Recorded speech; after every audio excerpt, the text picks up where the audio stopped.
Welcome back, listeners. You're listening to the kro.Productions podcast, the show where we talk about living life outside of the work that we do.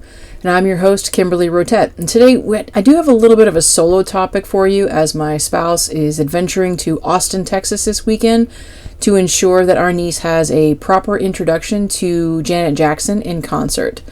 So this is happening, yeah. I do have a little bit of a solo topic, and that's okay. I think that it's okay that I have the solo topic. One of the things that my spouse admittedly does not like to do is cook. And she wouldn't necessarily have any issues sharing that, I don't believe. But it is something that I love doing, so it seems, I guess, in a way, kind of natural that I would do an RV Life solo, like cooking-related type of podcast. But before we dive in, don't forget to subscribe to our podcast wherever you get your podcasts and follow us on social media on Instagram, TikTok, and YouTube by searching kro.Productions. We'd certainly love to interact with you on those platforms as well. But today we're going to discuss one of our additions that we have added to our RV Life garage. And I wanted to take some time to talk about the pros and cons of that. Before we dive into that, for those of you who may not be as familiar with RV life or maybe the anatomy of a recreational vehicle, the garage area I'm referring to is essentially a pass-through storage option.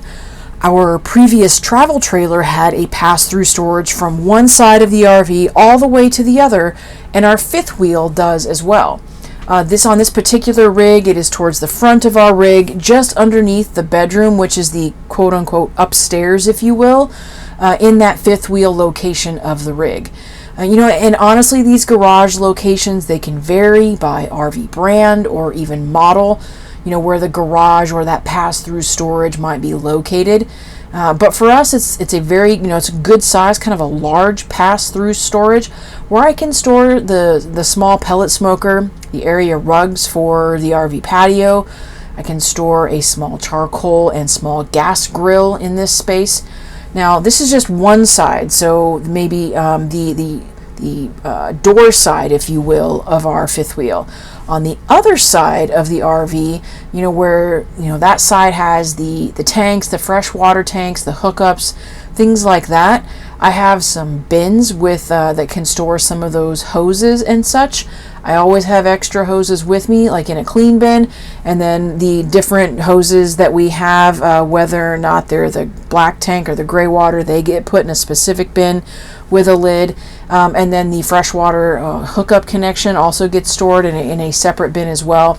So that really happens on either side of the RV. There does end up being some room in the middle of that pass-through storage, so I can put a couple of other things in there. But honestly, if it's on either side and it's in the middle, it needs to be the stuff that I don't necessarily need all too often. But hopefully that helps paint a little bit of a picture of the garage space itself. It potentially offers a small insight in terms of how we pack that space. There'll likely be a YouTube video, topic in the future for us, how we pack our RV to fit all of the items that we need, as well as a few of the want items that we have as well. But hopefully with that, quite a quick picture painted, we can jump right into the topic, which is essentially how I'm trying to make friends with a pellet smoker in RV life. It's something I never thought I would do, honestly. RV life or the pellet smoker, to be completely honest with you. But with that pellet smoker, I guess it's the easiest way to say it as someone who appreciates, true Texas barbecue, which is definitely different from grilling, I think. I think, grilling would be kind of like this flame underneath the protein that you're grilling. And with smoking, you can sometimes have a flame if you have a flare up, but it's really, you're smoking proteins low and slow for hours. Just that concept of doing that with charcoal and the appropriate hardwood, to kind of just get to match the hardwood with whatever protein you were smoking. I never thought I would be transitioning to a pellet smoker. That was a tough jump for me. But then again, thanks to the ease of something like the pellet smoker, it wasn't as tough as I thought it would be. So I definitely want to talk a little bit about that today because, obviously still living RV life, I use a very specific pellet smoker. I'm definitely not sponsored or anything, so I can definitely give my honest opinion. But I use the Ninja 8-in-1 outdoor oven that has a pellet smoker feature to it. This particular product, as the name suggests, is 8 functions in one unit, with smoking being just one of those functions. It has the bake, it has the broil, it has a pizza setting, in addition to the pellet smoker setting. So there really are an awful lot of options with this 8-in-1. So it was kind of quite versatile. So it seemed like when we were looking at it, and I think we actually picked it up 1 year after. Honestly, I think the day after Thanksgiving, I might have smoked at the house in San Antonio turkey, and done that in a traditional smoker. And then I was probably perusing Amazon or social media or something and saw an ad. I think I got a pretty good Amazon Black Friday deal on this Ninja 8-in-1 smoker. It might in fact be exactly how we picked it up. But I've had it for a little over a year now, and I really do kind of find myself growing a little bit more attached to it. So definitely want to take some time with that to discuss some of those pros and cons with this particular piece of equipment. We're going to start with the pros, right? It's kind of just easy to start there. All these things that I kind of truly love about the Ninja outdoor oven. I think they've had different versions of it in the past with maybe slightly different features. This one is the one that has kind of like that terracotta color. It's small enough that it fits into the garage. It can kind of just easily be tucked away in there. But it has that little pellet door on it so that you could kind of open that pellet door, put in some of those pellets, and then start smoking. But ultimately, why do we think that a lot of people kind of gravitate towards the pellet smoker? The easiest one that comes to mind for me, it's an easy start. It's an easier process. I set the Ninja outdoor oven. I go inside. I finish any prep work that I might have for whatever it is that we're smoking. And the overall ease of use, it's truly something that kind of can't be matched. It's definitely a whole lot easier than, fighting with the wind and maybe cursing the wind a little bit, trying to keep your temperature steady in your traditional smoking pit, traditional barbecue smoker pit. Going back out and reigniting the coals or some lump wood, some mesquite or something if you're cooking a brisket. There's definitely a lot less headache, I think, to a pellet smoker. So I think that's obviously the first pro that I could come up with when I think about the pros and cons of these pellet smokers. Just definitely that easy start, ease of use. I definitely think there's a reduced risk of flare-ups when it comes to these pellet smokers. Not just the 8-in-1, the Ninja 8-in-1 outdoor oven, because there's literally no flame. It's just kind of smoke being electrically produced through this unit on the side of the smoker box itself. But even just think about your traditional pellet smokers. There's a lot less risk for flare-ups. When you're thinking about smoking brisket and you've trimmed it, you've gone to all this work, or maybe a pork shoulder or something for some pulled pork, there's still inevitably going to be a little bit of fat on your protein. And when I'm smoking a brisket traditionally, I smoke it fat side up. I've done the work, I've done the trimming, I've seasoned really well. But and I'm smoking it fat side up so that as that fat kind of heats up, it kind of soaks and just melts through the entire beef brisket. But even if it's rolling off, for example, like rolling off the side, that fat can kind of hit that flame, and you can easily have a flare up. Traditional smoker, I was smoking a turkey for the first time. It was the direct heat version, and even with that's a whole other category of discussion to think about. Smoker pits, do you like direct heat or indirect heat? I definitely have an opinion on that as well. But I was using direct heat on this particular turkey for, I think it was a turkey. It's the first time I had done a full turkey, the first year of the COVID-19 pandemic, so we obviously weren't going anywhere. And man, I had a flare up, and it kind of really scared me. So I definitely think that this reduction for the opportunity for flare-ups to occur is definitely a major pro and a major perk. But you just, again, it's kind of just ties back to you have this ability to better control temperatures within a pellet smoker. Thinking about controlling temperatures, and you're not fighting with the elements as much. I think one of the other pros is you're thinking about a significant amount of time that you might be saving. I definitely do, when I have my personal preference, I do prefer low and slow. There are most certainly times when time is a consideration, though. And in those situations, the pellet smoker just makes a whole lot more sense, right? I don't have necessarily the 18 to 23 hours or 24 hours for a huge brisket.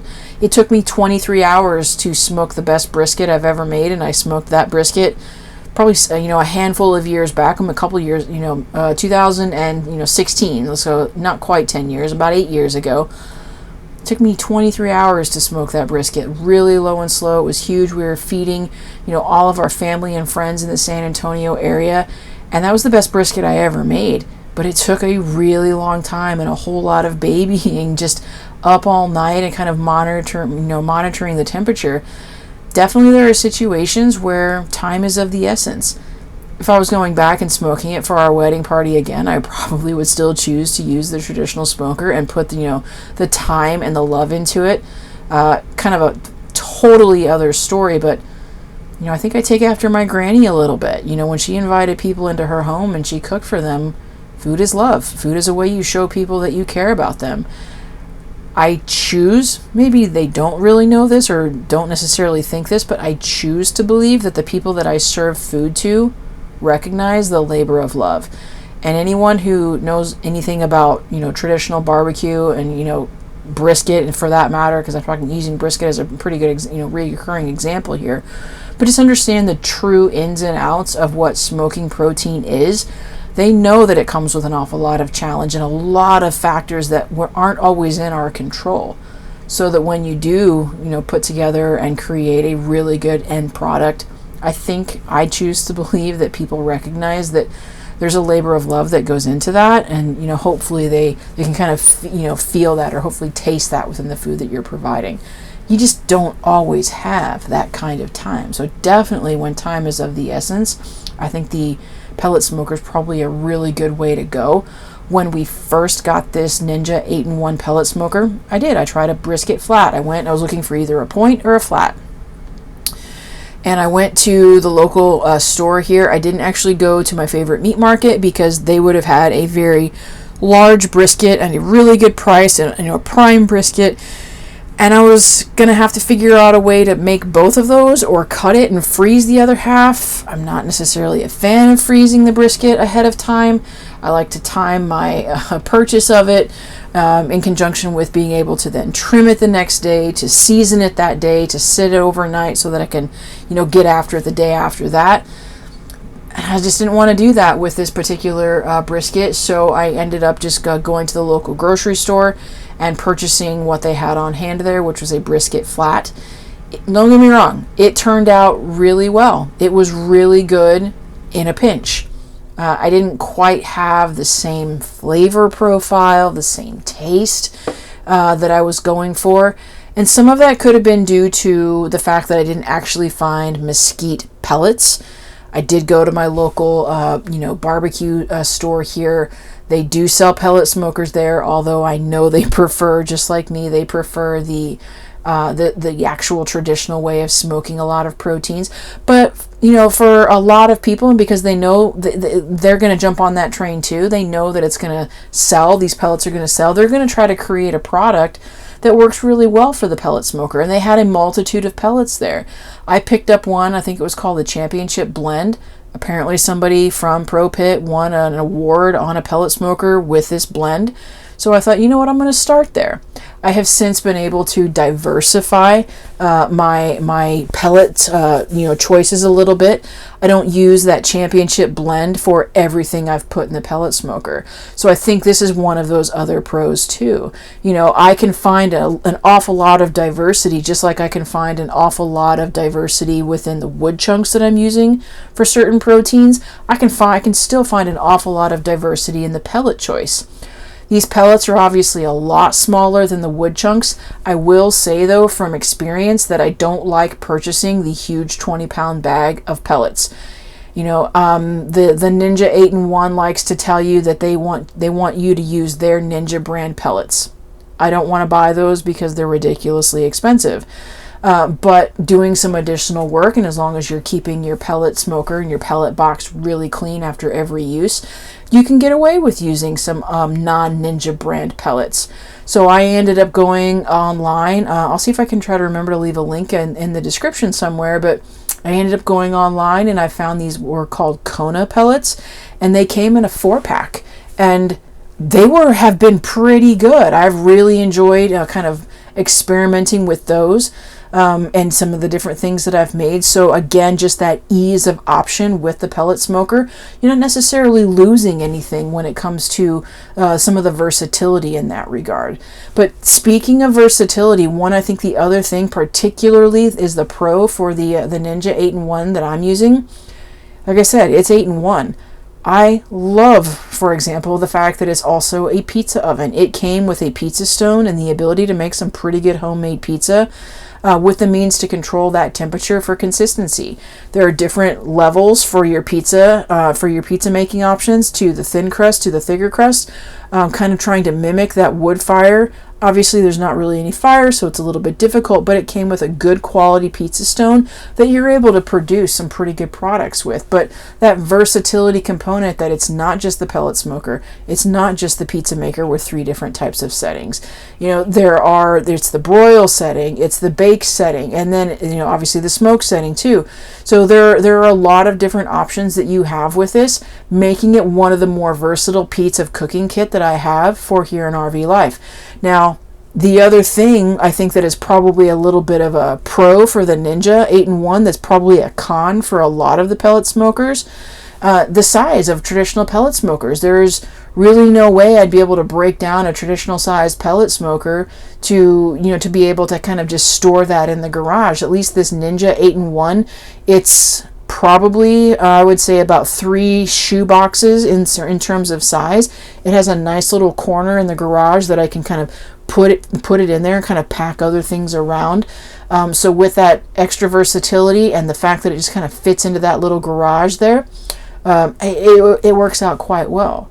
But I did mention one of the cons for a traditional pellet smoker, which was the traditional size for a lot of those pellet smokers. The other thing I think too, it's a con for a lot of the pellet smokers, and it certainly was a little bit of a deterrent for me initially with the Ninja 8-in-1. I'd seen it, on sales before. I just never wanted to drop that kind of money for a pellet smoker when I prefer charcoal and, lump wood, so much.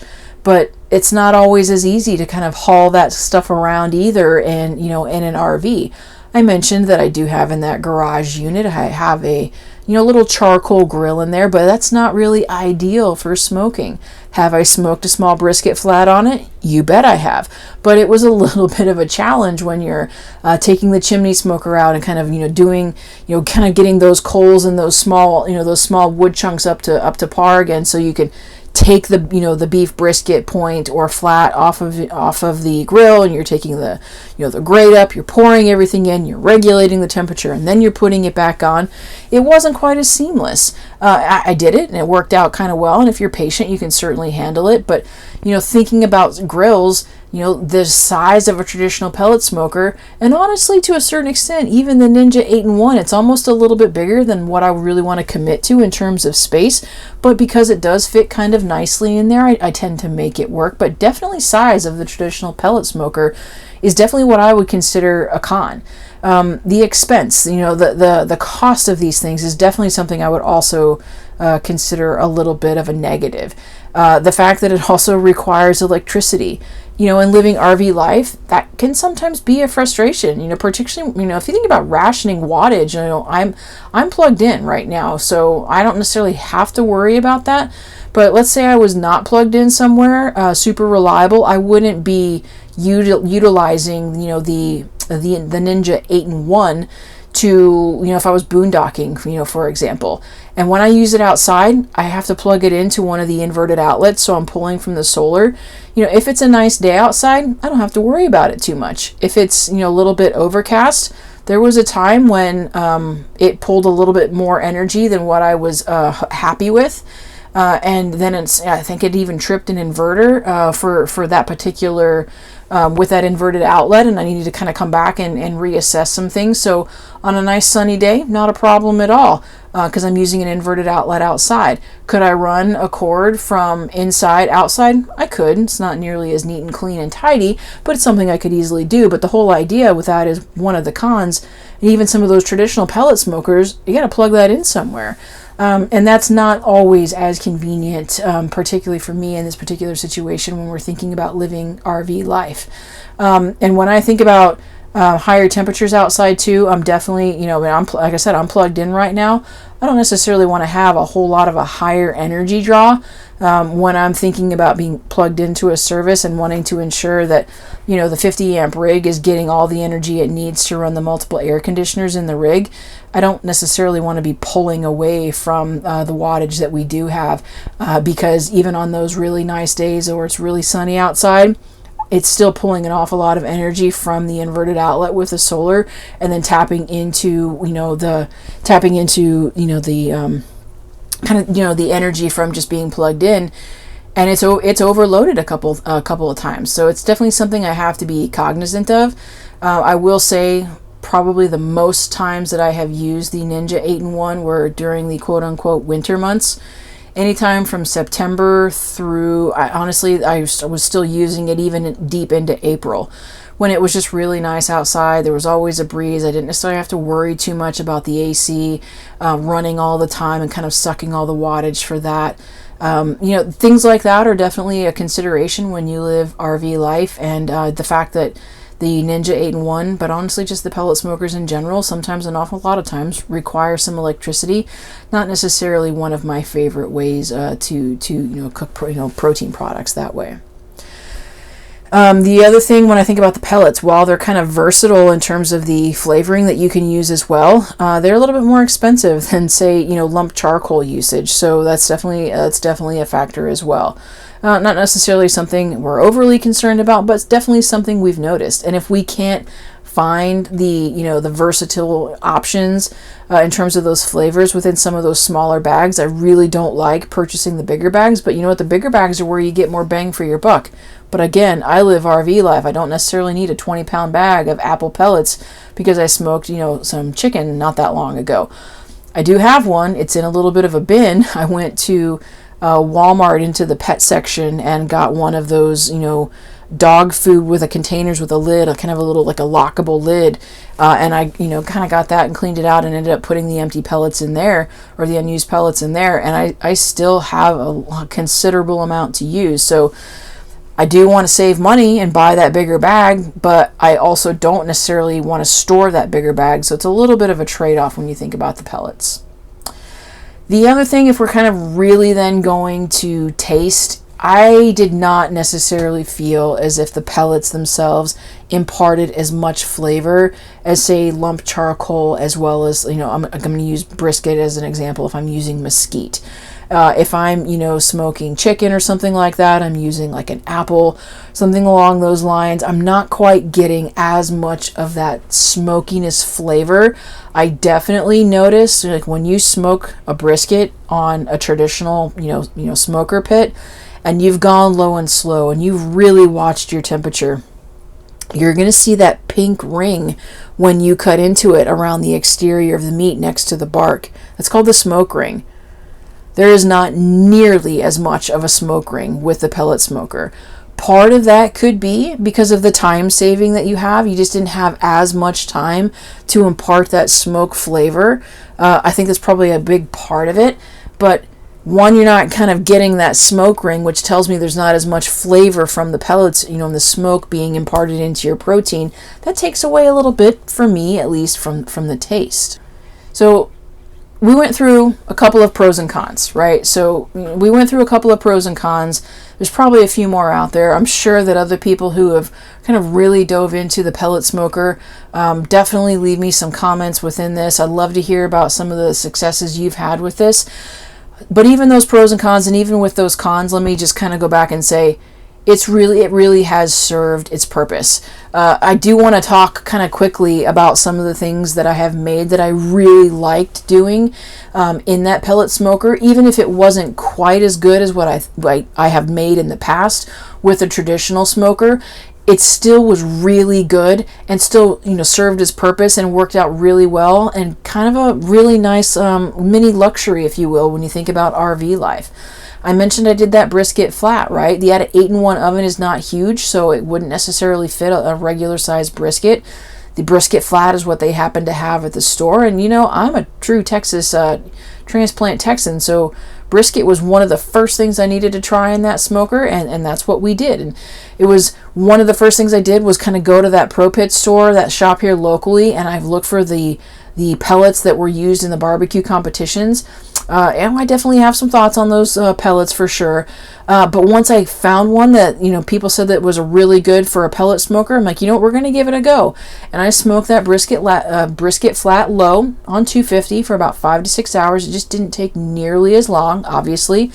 And my thoughts on the overall cook and taste, the cook itself, it was a true breeze. Obviously, this is part of the allure with the pellet smoker. It isn't quite, but it is almost a set it and forget it type of situation, which seems to me totally counterintuitive to monitoring the temperature with that lump charcoal and the mesquite. Like I said, sometimes you're kind of getting really frustrated. Sometimes the wind is your friend. You've got your vents just up at the right place. A little bit of a breeze coming by is helping you regulate your temperature. You're keeping it within that sweet spot. All those things that I think go into that labor of love, you don't have to worry about those with the pellet smoker. So obviously this is part of that allure. And the taste, I honestly, it really wasn't bad at all. It wasn't my absolute favorite. I do miss a little bit more of that smoky flavor. It didn't have that smoke ring that I was used to with a traditional, pit smoker, but it was still a really good product. It still turned out really well. Chicken thighs. This one, the chicken thighs, stopping at Aguilar's on the way home from work. Admittedly, this is so simple. It has easily become one of my favorite things that I make, and quite often. I mentioned kind of the September through April, what am I making the most? A couple nights a week, I would be stopping for chicken thighs and be smoking them outside. A tray of chicken thighs only takes about an hour at 350 or so. It was just super easy to come home from the office at the day job, get the smoker set up and the chicken going. I could take the puppy for a walk. And by the time I get everything cleaned up and get some of those side dishes ready, the chicken thighs were about done. So it was just super easy. And I like chicken thighs over the chicken breasts. I like a little bit of extra flavor with the darker meat. But that's just me. I have smoked the chicken breast in there as well. It turned out well also. Finding the right, pellet, I think is probably a really good deal. I'll definitely try to remember to leave that link of those, the Kona pellets that I found. A hickory blend. There's a sweet blend. One I think was like a pecan blend. They had a few different, like 4 different options, and I've gone through them. I think there was one in particular blend that I think I might just have to order all by itself.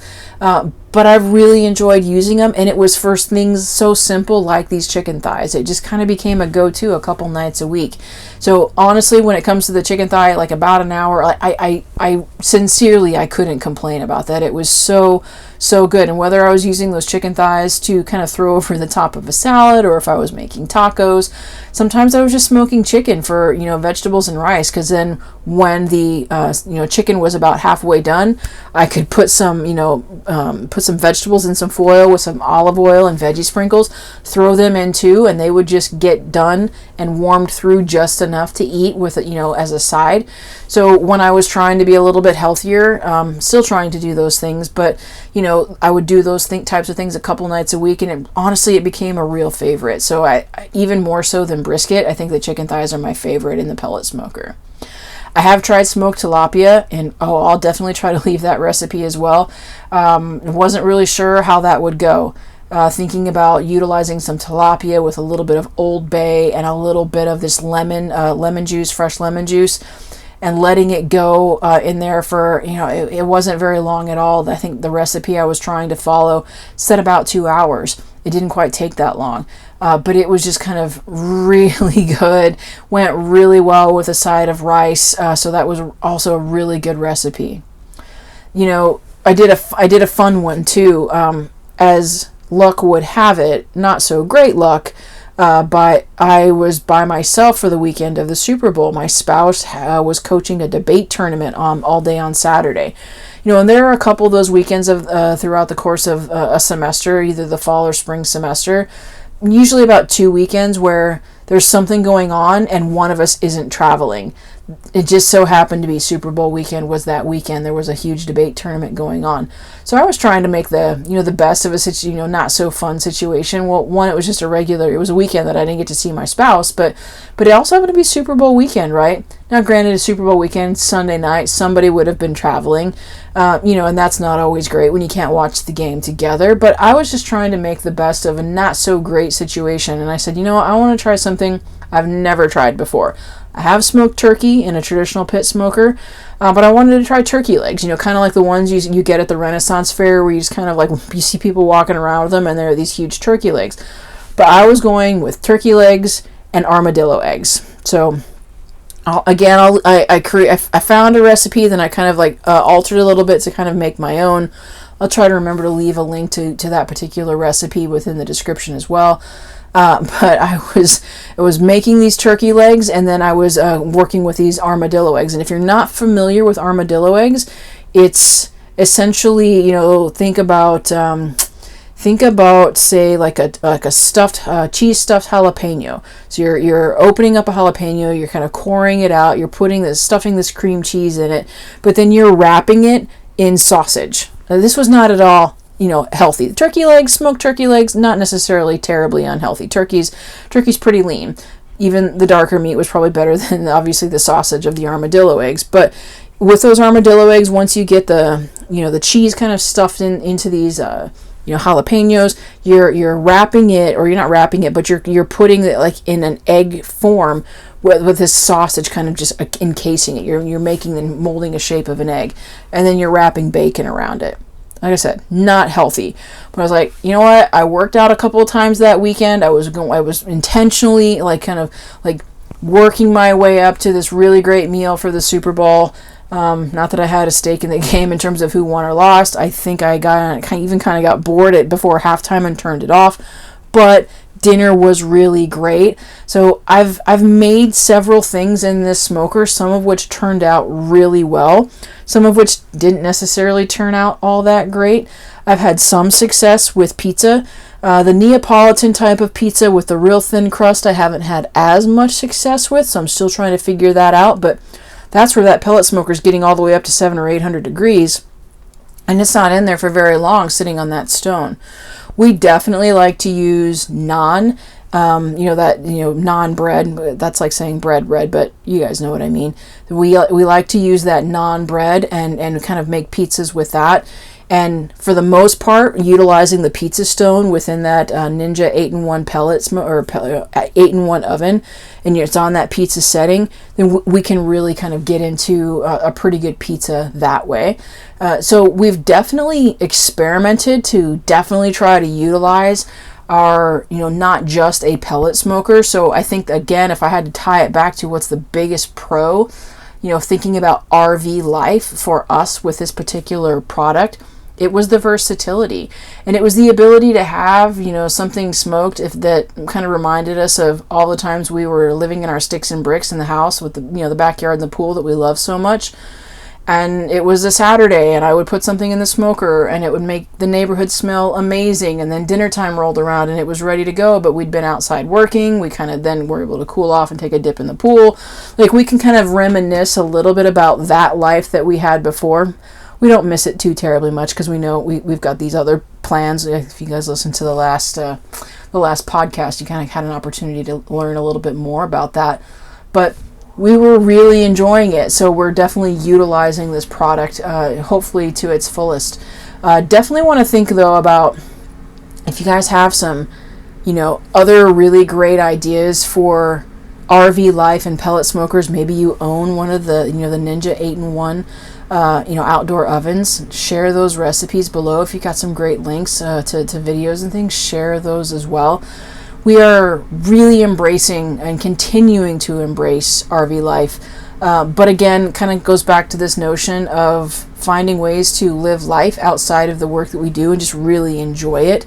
And kind of commemorate it with podcasts and videos and, memories and all these wonderful things. So if you guys want to add to those memories, by all means, share some of those great recipes with us, or some of your RV life stories, or, some of those success stories for you to think about outdoor cooking and RV life. We have a small Blackstone that we can also kind of cook with as well, and a couple of little tiny, small grill setups, but we're definitely continuing to figure out some new recipes and kind of thinking about those recipes in the much smaller version. The small Blackstone we have is kind of small, but it's like a fourth of the size of the Blackstone that we have at the house in San Antonio. It's just different, right? But you're figuring out how to adapt it and, make it work for, the RV lifestyle. I think that's really all, for today's topic. Really just wanted to kind of sit down and talk about some of the pros and cons of a product that we were trying. I feel like more and more people are trying these types of, pellet smokers. You see an awful lot of the Blackstone, RV camping Blackstone recipes. Obviously, we have a few of those too. But I hadn't seen as much content out there about, the 8-in-1 or I think there's even a 9-in-1 Ninja product out there. I haven't seen quite as much content about that. So we're definitely excited about contributing to, to that type of content from, thinking about it through the RV life lens. If you guys have any questions, obviously, please do leave us a comment. And as always, please be sure to live life outside of the work that you do.